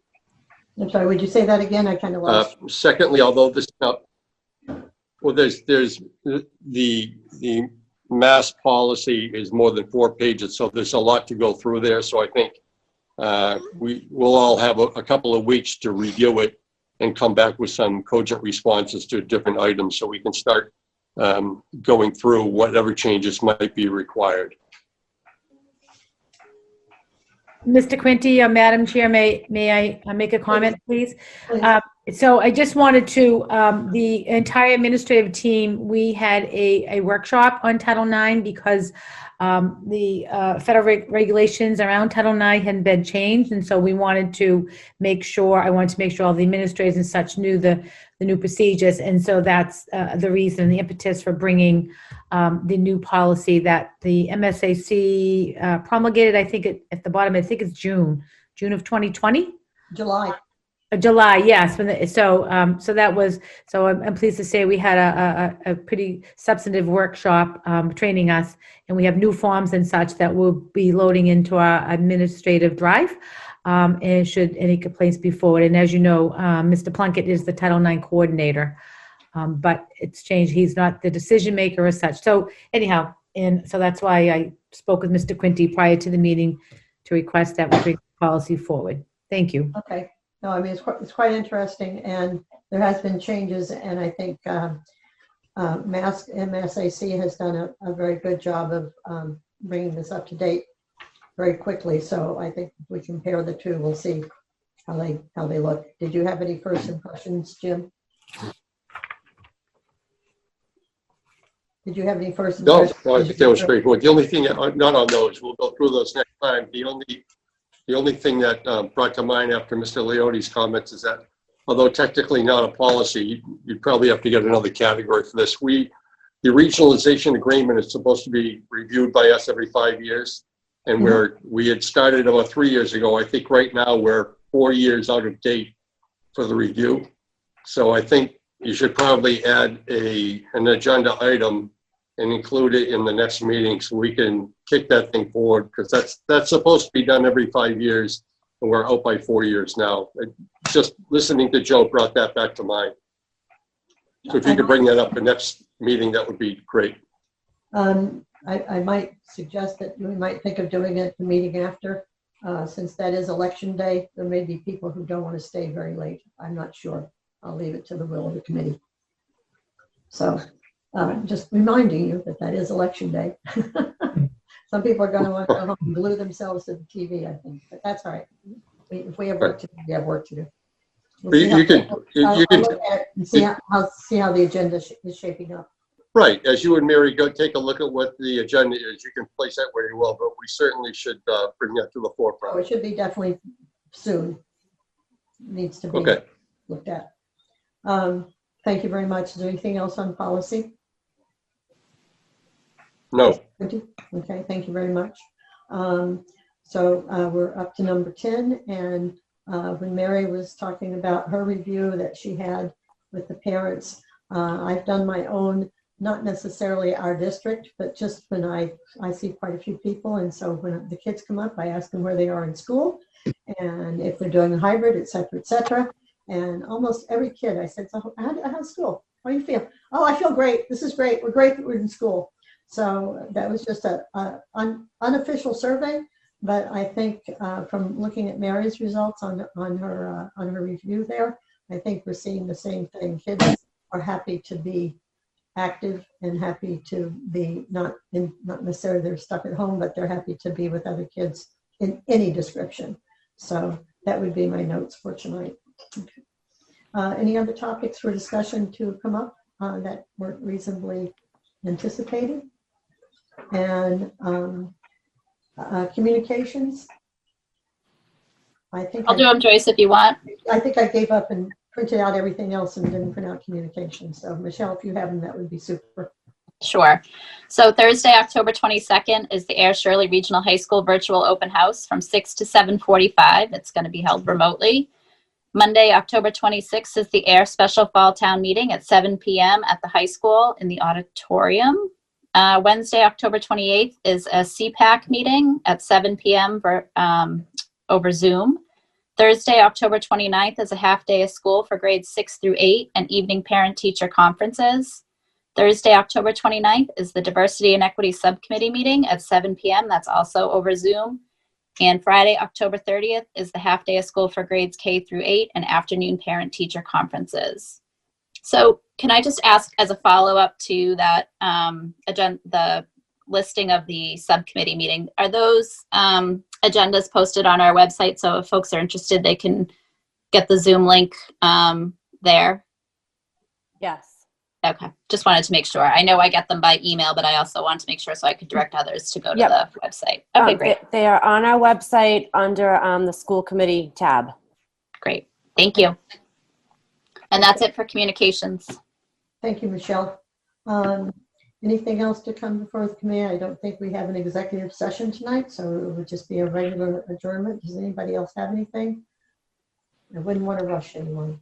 Right now it is 8:47. I make a motion to adjourn. Well, thank you, Mr. Leone. Is there a second? I'll second. All in favor, raise their hand. We'll give I Michelle. think you need a roll call, don't you? Well, officially, yes. I was trying to give Michelle a break, but I guess Michelle. She loves it. She loves it. I do. I love it. Yeah, I knew you did. Okay. Mrs. Granger, Aye. Mr. Leone, Aye. Mr. Quinty, Aye.